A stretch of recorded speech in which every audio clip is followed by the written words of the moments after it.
ఆరాధ్య ఇంట్లో నుండి బయటికి వచ్చేస్తూ ఉంటుంది. ఇంతలో అక్షయ్, అవని వాళ్ళకి ఆరాధ్య కనిపించకపోవటంతో చాలా టెన్షన్ పడుతూ రోడ్డు మీదకు వచ్చి కనిపించిన వాళ్ళందరినీ అడుగుతూ ఉంటారు. ఆ మాటలు విని అక్కడ ఉన్న వాళ్ళందరూ అయితే "ఏమో మాకు తెలీదమ్మా" అని చెప్పేసైతే అనేస్తూ ఉంటారు. ఇంతలో ఒక ఆవిడ దగ్గరికి వెళ్లి "చిన్న పాప ఇక్కడ ఎక్కడైనా కనిపించిందా?" అని చెప్పేసైతే అడుగుతూ ఉంటారు. ఆ మాటలు వినగానే అక్కడ ఉన్న ఆవిడ అయితే "అదుగో అమ్మ అటువైపుగా వెళ్తుంది" అని చెప్పేసైతే చూపిస్తూ ఉంటారు. ఆ మాటలు వినగానే అక్కడ ఉన్న అవని, అక్షయ్ వాళ్ళు అయితే పరిగెట్టుకుంటూ ఆరాధ్య దగ్గరికి వెళ్ళి "అమ్మ ఆరాధ్య, ఎందుకు ఇంట్లో నుండి వచ్చేసావు? ఎక్కడికి వెళ్తున్నావు?" అని చెప్పేసైతే అవని అడుగుతూ ఉంటుంది.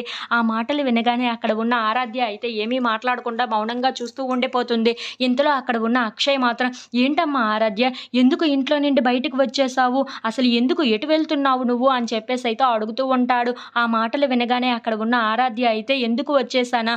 నువ్వు కూడా నా మాట వినలేదు కదా! ఇంట్లో ఉండు అని ఎంత బ్రతిమలాడినా సరే ఇంట్లో నుండి బయటకు వెళ్ళిపోయావు కదా! అలాంటప్పుడు నేనెందుకు ఉండాలి? నేను కూడా ఎక్కడికైనా వెళ్ళిపోతాను" అని చెప్పేసైతే అంటూ ఉంటుంది. ఆ మాటలు విని అక్కడ ఉన్న అవని, అక్షయ్ వాళ్ళు అయితే ఒక్కసారిగా షాక్ అయిపోతూ ఉంటారు. ఇంతలో అక్కడ ఉన్న ఆరాధ్య మాత్రం "అవును, మీరు నేను చెప్పిన మాట విని ఇంట్లో ఉండకపోతే మరి నేను ఎలా ఉండగలను? మీరిద్దరూ కలిసి ఉంటేనే కదా నేను ఉండగలను. మీ ఇద్దరు కలిసి లేనిది నేను ఆ ఇంట్లో ఎలా ఉండగలను? అందుకే నేను బయటకు వచ్చేసాను" అని చెప్పేసైతే అంటూ ఉంటుంది. ఆ మాటలు విని అక్కడ ఉన్న అవని అయితే "అలా ఎలా వచ్చేస్తావమ్మా?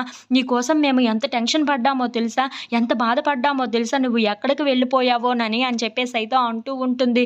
ఇంతలో అక్కడ ఉన్న ఆరాధ్య అయితే "మరి మీ ఇద్దరు కూడా అలా విడిపోతూ ఉంటే నాకు బాధ అనిపించదా? నేను ఎలా ఉండగలను ఆ ఇంట్లో" అని చెప్పేసైతే అంటూ ఉంటుంది. ఆ మాటలు వినగానే అక్కడ ఉన్న అవని అయితే "మీ మీ డాడీ ఎక్కడికి వెళ్ళరమ్మా, మనతోనే ఉంటారు" అని చెప్పేసైతే అంటూ ఉంటుంది. ఆ మాటలు విని అక్కడ ఉన్న ఆరాధ్య అయితే "నువ్వు చెప్పేది నిజమా అమ్మా?" అని చెప్పేసైతే అక్షయ్ వైపు చూస్తూ ఉంటుంది.